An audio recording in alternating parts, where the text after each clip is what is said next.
Continuando con nuestra serie de los pecados capitales, hoy hablaremos acerca de un pecado llamado la codicia, enmarcada dentro de la avaricia que se está desarrollando actualmente en este siglo XXI dentro de las iglesias cristianas en el contexto de la teología de la prosperidad. Preguntamos, ¿es evangélica la teología de la prosperidad? Eso depende de cómo uno define el evangelio. Por un lado, esta teología es una nueva versión del evangelio de ofertas o de lo que Dietrich Bonhoeffer llamó gracia barata. Esta teología ofrece prosperidad pero sin discipulado radical ni misión integral.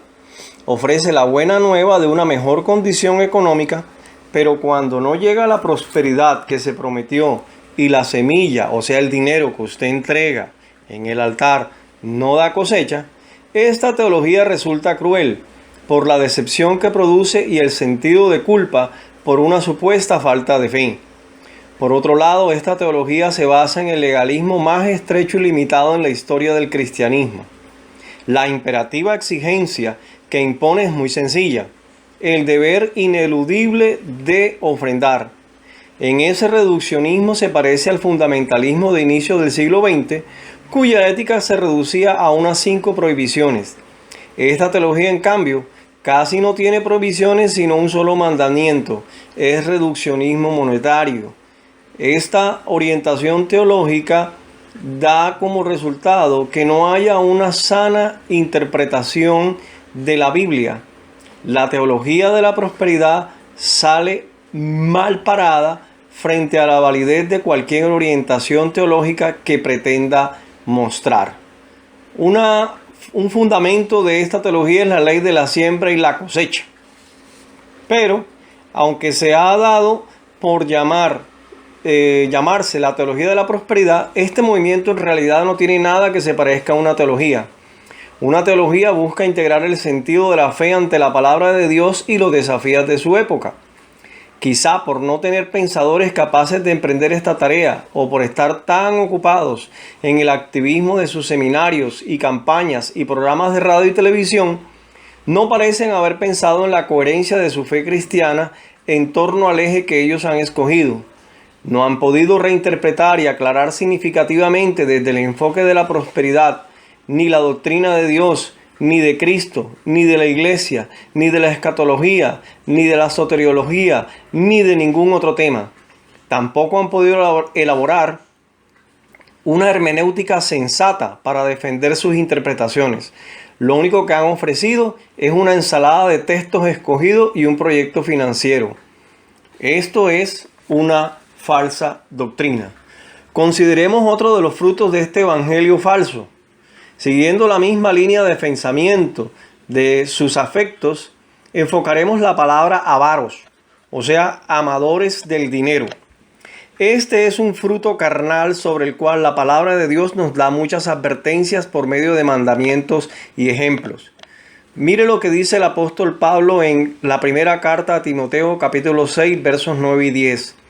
Porque los que quieren enriquecerse caen en mucha tentación y lazo, y en muchas codicias necias y dañosas que hunden a los hombres en destrucción y perdición. Porque raíz de todos los males es el amor al dinero, el cual, codiciando a algunos, se extraviaron de la fe y fueron traspasados de muchos dolores. A pesar de estas palabras de advertencias de que el hombre que ama el dinero y cuyo corazón está carcomido por la avaricia se ha apartado de la fe, el evangelio falso de la teología de la prosperidad le dice a sus convertidos que este amor al dinero y lo que éste pueda comprar es natural. Afirman que todavía son bebés, o sea, cristianos carnales, y todo terminará bien porque han hecho una profesión de fe. Se creen salvos y aún salvos para siempre. A pesar de la advertencia de nuestro Señor Jesucristo en Lucas 12:15, mirad y guardaos de toda avaricia, porque la vida del hombre no consiste en la abundancia de los bienes que posee. Consideremos más a fondo el efecto de la condenación del fruto de esta doctrina falsa. La palabra griega para avaricia o codicia es epitumia, que denota codicia. En Romanos 7, versos 7 y 8, se refiere al mandamiento de no codiciar, que le convenció al apóstol Pablo de su culpa de abrigar deseos ilegítimos hacia otros objetos, además del deseo de beneficio, y es muy descriptiva. Significa desear más, siempre querer tener más y más todavía. Es como el sediento que, queriendo saciar su sed, bebe agua salada porque es la única que hay. Esta le dará más sed, por lo que seguirá tomando más y más hasta que esa sed terminará por causarle la muerte. Este es un deseo desenfrenado de obtener más y más, hasta que la avaricia le causa la muerte al alma del hombre, porque se encuentra bajo condenación eterna de Dios. La avaricia, hermano, conduce al infierno. El sentido de la palabra epitumeo es fijar el deseo sobre. Epi, sobre, usado intensivamente, y tumos, pasión. Es colocar el deseo, tanto si es de cosas buenas como de cosas malas. Y de ahí viene el anhelar, el ansiar, el codiciar, el buscar. Y se usará con el significado de codiciar perversamente. En Hechos 20:33 habla de codiciar dinero y bienes. Además vemos que este fruto, la codicia o la avaricia, el amor al dinero, es engañoso.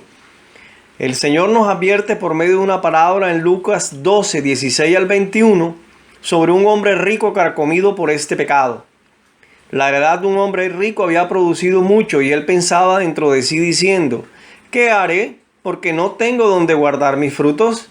Y dijo: esto haré, derribaré mis graneros y los edificaré mayores, y allí guardaré todos mis frutos y mis bienes, y le diré a mi alma: alma mía, muchos bienes tienes guardados para muchos años.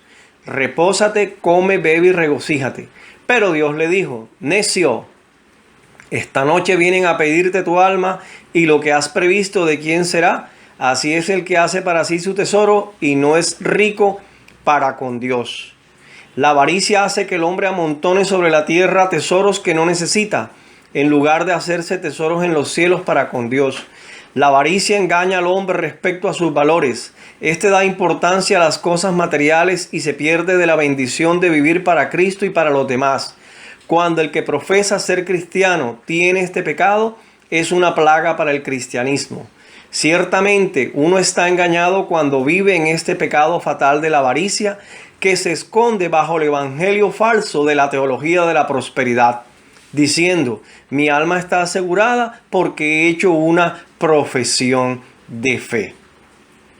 También vemos que el hombre, en lugar de buscar primeramente el reino de Dios y su justicia, Mateo 6:33, corre tras el mundo, aferrándose y llamando a las cosas del mundo, cegado por su naturaleza pecaminosa, porque el poder del pecado no ha sido roto en su vida.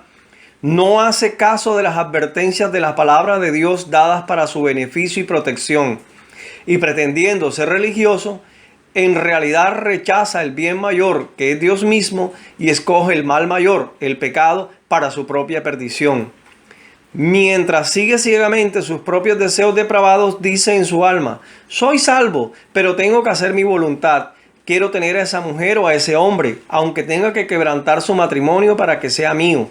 Quiero mis placeres, mis bebidas, mi dinero, mi hogar, mi trabajo, mis deleites en esta vida, mi sol, mi mar, mi luna, mi playa, mi comida, mi todo, y a mi propia manera, sean cual sean las consecuencias.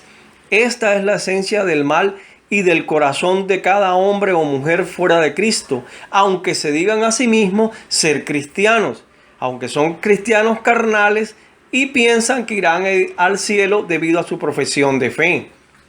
La avaricia ciega al alma, haciéndole creer una mentira, haciéndole pensar que está cumpliendo la voluntad de Dios y que tiene el derecho de hacer lo que le place. Así que, viviendo en este engaño, le dice al Señor que no estorbe su camino, y empiezan a declarar, a profetizar, a establecer, a determinar, a dar órdenes. Yo declaro, yo decreto, yo profetizo, yo ordeno, yo establezco. Pero mi amigo, si Dios nunca te toca el alma con su misericordia y te mueres en esa condición decretando, estás condenado.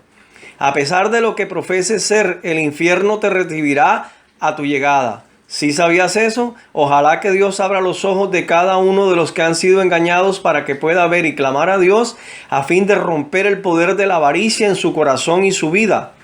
Clama a Dios para que éste te rescate y te aplique su sangre preciosa por medio del poder de su Espíritu para purificar tu alma de este pecado. Dios es el único que te puede librar de él. Leemos en Isaías 44:20 sobre el avaro. De ceniza se alimenta, su corazón engañado le desvía, para que no libre su alma ni diga, ¿no es pura mentira lo que tengo en mi mano derecha? Amigo, si has previsto para el cuerpo, la mente, para tu familia y para todas tus necesidades materiales, te encuentras en un gran aprieto. Vives engañado en cuanto a la condición de tu alma, porque el alma es lo que sigue viviendo después de la muerte, y el cuerpo vuelve a la tierra donde lo comerán los gusanos mientras espera el día de la resurrección. ¿Serás resucitado a la vida para gozarte de la vida eterna con Cristo para siempre? ¿O serás resucitado para condenación eterna y ser arrojado de la presencia de Dios y pagar por tus pecados en el infierno para siempre? Tú tomas la decisión. Vemos entonces que la avaricia es en realidad la oración de un yo, el cual es la encarnación de todo mal, porque el ego ha sido entronado en el corazón del hombre y todo lo que hay en la vida tiene que someterse a la gratificación de sus deseos carnales y egoístas. El egoísmo es esencialmente una petición, mi derecho a mi propio yo y a todo lo que hago que sea para mi propio placer y para mi propia gloria. Yo, mí y mío. Esto es avaricia y codicia. Porque estoy interesado únicamente en mí mismo, así es que voy a conseguir lo que quiero sin importarme cómo lo consigo ni a quién perjudico y sin importarte si miento o a cuántas vidas destruyo. Voy a hacer lo que me da gusto y lo que me proporciona placer. Tú puedes creer que puedes encubrir todo esto con un manto de religión, porque así es el corazón que se rebela contra Dios. Pero si ese espíritu en ti no es quebrantado, te irás al infierno sin esperanza y sin Dios. No te gloríes de tu juventud o de tu fuerza, o de tus capacidades o de tu intelecto. Podrás decirte a ti mismo, ¿sí? Yo puedo hacer y puedo desarrollar y puedo lograr cosas, pero recuerda, nada trajimos a este mundo y sin duda nada podremos sacar de él. Oh alma mía, ¿por qué prefieres estas cosas vanas? Busca más bien el reino de Dios y tu justicia para que todas las cosas te sean añadidas. Los cristianos maduros no aman el dinero. Las escrituras nos enseñan que el dinero no es malo en sí mismo. Tampoco dice que es inconveniente tenerlo en gran cantidad. Lo que sí enseñan es que el amor al dinero es una flagrante violación a la voluntad de Dios. A esto se refiere Pablo cuando dice que un hombre cristiano maduro no debe ser avaro y que no debe ser esclavo del dinero. Pablo también tocó el tema del dinero cuando le escribió a Tito en Creta, listando las cualidades de los líderes espirituales. Le dijo claramente que no debía elegir a alguien si era codicioso de ganancias deshonestas, usando la palabra aiskros, vergonzoso, y kerdos, ganancia, que traducía codicioso de ganancias deshonestas. Le encaró profundamente en Tito 1:7 y en Tito 3:3 que no escogiera personas de este talante. Desafortunadamente, al igual que en el primer siglo, en la actualidad existen líderes religiosos que se aprovechan a la gente. Usan tácticas para provocar el remordimiento, usan mentiras blancas, persuasión y otras formas de manipulación para obtener dinero.